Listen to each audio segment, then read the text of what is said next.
Hello student, welcome to physics lecture. My name is Ashwini Rao. Today we are going to start new chapter. Chapter number 3 is motion in a plane. First we know that what is meant by motion.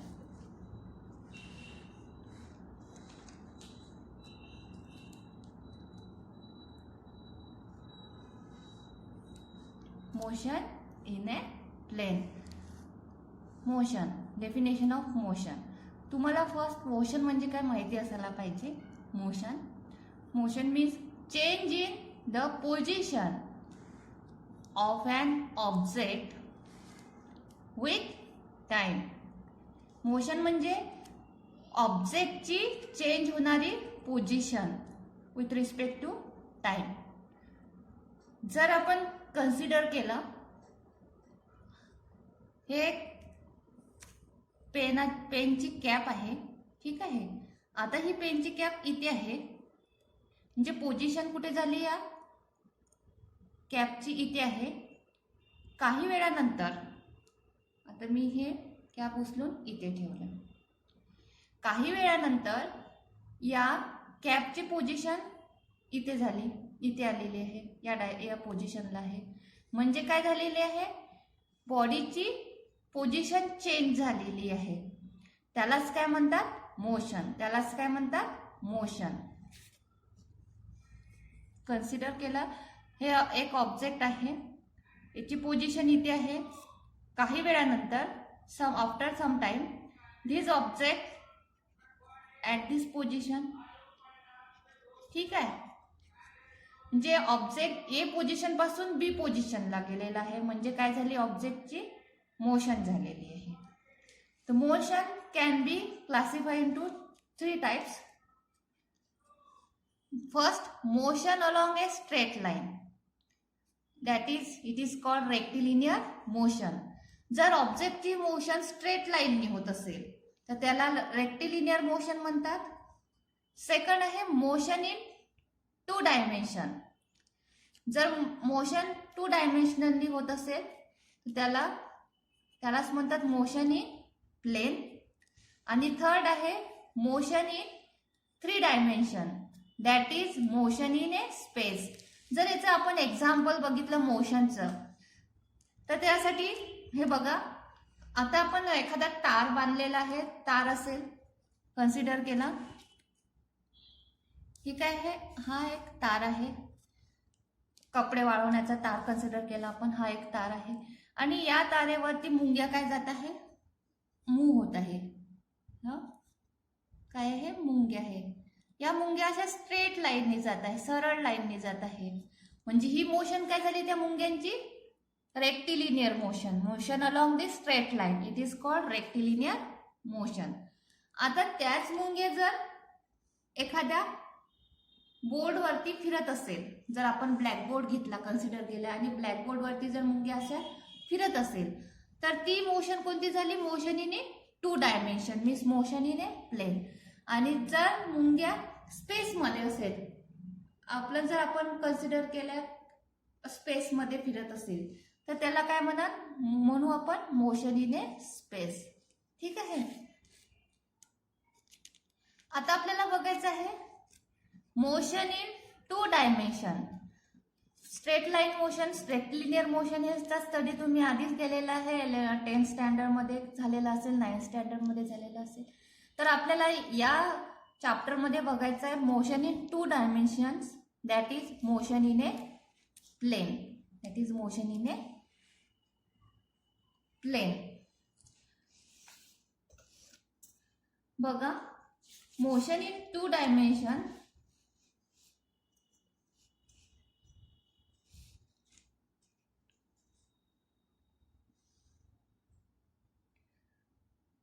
motion of an object in 2 dimension, that is along a plane. Here the direction of a force acting on a object will not be the same line as its initial velocity. ज्यावरती जो force act होता है object वरती, तो same डायरेक्शननी राहणार नाही, initial velocity वरती राहणार नाही. Thus the velocity and acceleration will have different direction. या केसेसमध्ये व्हेलॉसिटी आणि ॲसिलरेशन यांची दोन्हीची डायरेक्शन काय राहील, डिफरंट राहील. For this reason we have to use a vector equation. त्यामुळे आपण आता इथे व्हेक्टर इक्वेशनचा यूज करू. The definition of various term given in section आधी झालेला आहे, जो पार्ट आता तुमच्या याच्यामधून रेड्यूस केलेला आहे. Valid except the magnitude of average velocity, average speed, ह्या पूर्ण टर्म तुमच्या आधी झालेल्या आहे, त्याच्यामुळे काही घ्यायचं नाही आहे. आता आपल्याला जर एक्झाम्पल बघायचं झालं, if a particle travel along a circle and come back to its original position. जर पार्टिकल ट्रॅव्हल होत असेल अलॉंग दी सर्कल आणि पुन्हा तो ओरिजिनल पोझिशनला येत असेल, म्हणजे डिस्प्लेसमेंट इथे काय होईल, 0 होईल. परंतु पाथ लेंथ काय होईल, path length will be equal to the circumference of the circle. म्हणजे डिस्प्लेसमेंट आणि पाथ लेंथ मध्ये काय फरक आहे हे तुम्हाला लक्षात येईल. आता आपल्याला बघायचं आहे average and instantaneous velocity. For studying the motion of an object in 2 dimensions, for simplicity, we will take the plane to be the XY plane. जर आपल्याला ऑब्जेक्टची मोशन 2 डायमेन्शन मध्ये स्टडी करायचं असेल तर आपल्याला प्लेन कन्सिडर करायचं आहे. कोणतं प्लेन कन्सिडर केलेलं आहे आपण इथे, XY plane. To describe the position of object in this plane, we will have to specify both its X and Y coordinate. The definition of displacement, average and instantaneous velocity, average and instantaneous speed, and acceleration will be the same as those for rectilinear motion, except that each of these quantity will now have component along the XY direction. Let us assume the object to be at point P at time t1 as shown in figure. आता बघा 2 dimensional motion consider करण्यासाठी आपण XY plain consider केलेला आहे. XY प्लेनमुळे आपल्याला काय पार्टिकलचे ऑब्जेक्टचे position आपण काढू शकतो X आणि Y कोऑर्डिनेट नुसार. आता आपण काय कन्सिडर केलेला आहे, ऑब्जेक्ट कुठे आहे, पॉइंट P वरती आहे. किती टाइम मध्ये, at time t1. The position of object will be describe by the position vector x1. आता त्या ऑब्जेक्टची पोझिशन आपण पोझिशन वेक्टरने इंडिकेट केलेली आहे x1 नी. This can be written in terms of its component along x and y axes, आणि त्याचे कंपोनंट आपण x आणि y ॲक्सेसने रिटर्न केलेले आहे. The position of the object will be described by its position vector x1. या आता point object point P वरती आहे आणि त्याची पोझिशन आपण पोझिशन वेक्टर x1 ने इंडिकेट केलेली आहे. आणि x1 पोझिशन वेक्टर हा आपण रिटर्न केलेला आहे कंपोनंट्स अलॉंग x ॲक्सिस आणि कंपोनंट्स अलॉंग y ॲक्सिस ने, आणि आपण तो रिटर्न केलेला आहे x1 vector x1 is equals to x1 I plus y1 j. This is equation 1. At time t2, let the position of object be q and its position vector be x2. आता time t2 मध्ये सुरुवातीला object कुठे होता, P point वरती होता. Time t2 मध्ये object P पासून कुठे गेला, Q पॉइंट वरती. म्हणजे Q पोझिशन, याचं पोझिशन वेक्टर आपण काढलेलं आहे, किती आहे, x2. आणि x2 पण आपण काय केलेलं आहे, पोझिशन वेक्टर x2 आपण x1 सारखं आपण इंडिकेट केलेलं आहे. आपण x2 पण आपण x1 च्या फॉर्म मध्ये लिहू, x1 सारखं लिहू टाकू. x2 पण आपण काय केलेलं आहे, रिटर्न केलेले आहे कंपोनंट्स अलॉंग x ॲक्सिस आणि y ॲक्सिस सारखे. x2 is equals to x2I x2i plus y2j. This is equation 2. The displacement of particle from T1 to T2 shown by PQ, that is in time t is equals to T2 minus T1 is given by. आता आपण बघितलं object P position पासून Q position पर्यंत गेलेला आहे, म्हणजे काय झालेलं आहे, याची डिस्प्लेसमेंट झालेली आहे. किती टाइम मध्ये, T2 मायनस T1 टाइम मध्ये. तर किती डिस्प्लेसमेंट झालेली आहे, it is written at delta x is equals to x2 minus x1.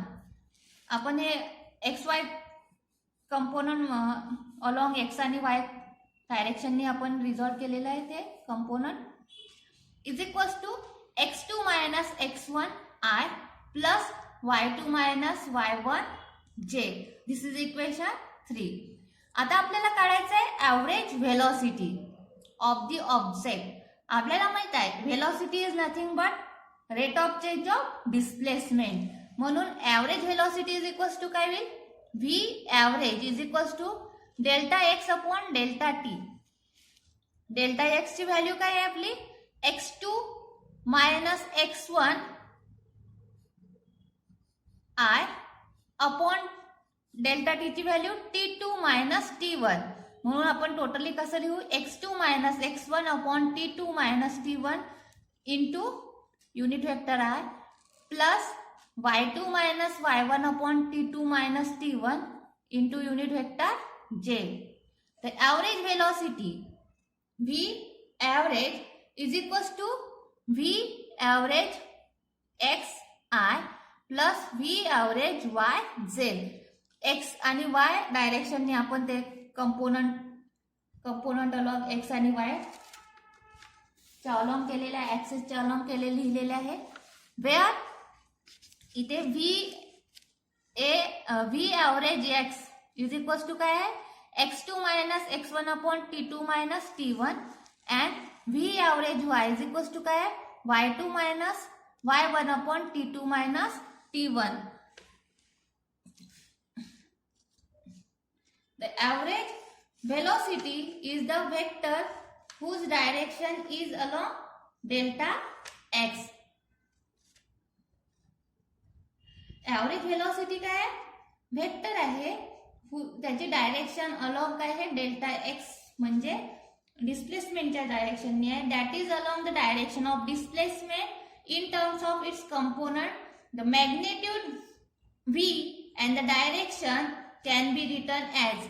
Magnitude आणि डायरेक्शन व्हेलॉसिटीची ॲव्हरेज व्हेलॉसिटी रिटर्न केलेली आहे आपण. v इज इक्वल्स टू काय येईल, v under root vx square plus vy square and tan theta is equals to vy upon vx. This is equation number 5.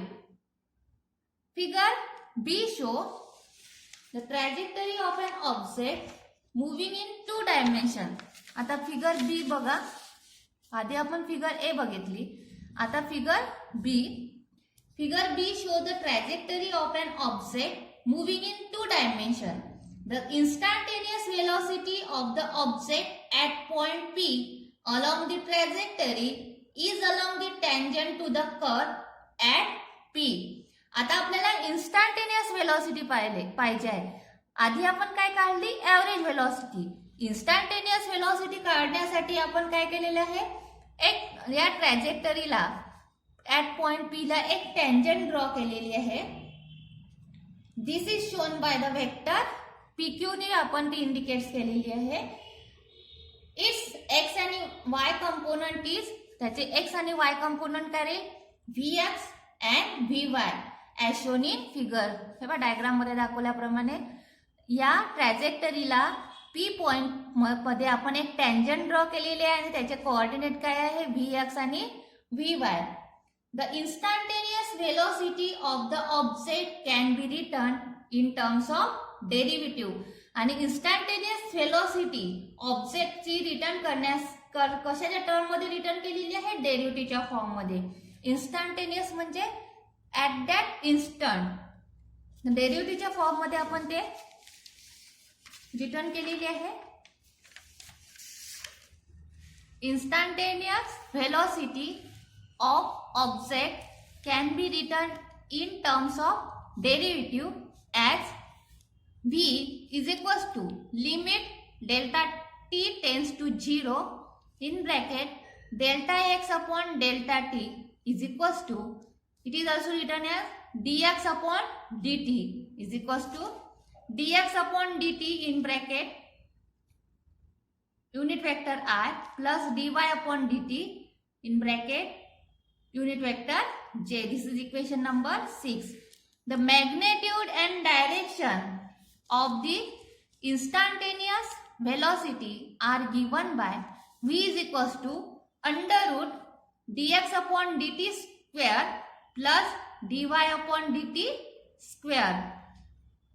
ही झाली magnitude आणि direction tan theta is equals to dy upon dt upon dx upon dt. इथे काय होईल, dt dt cancel होईल.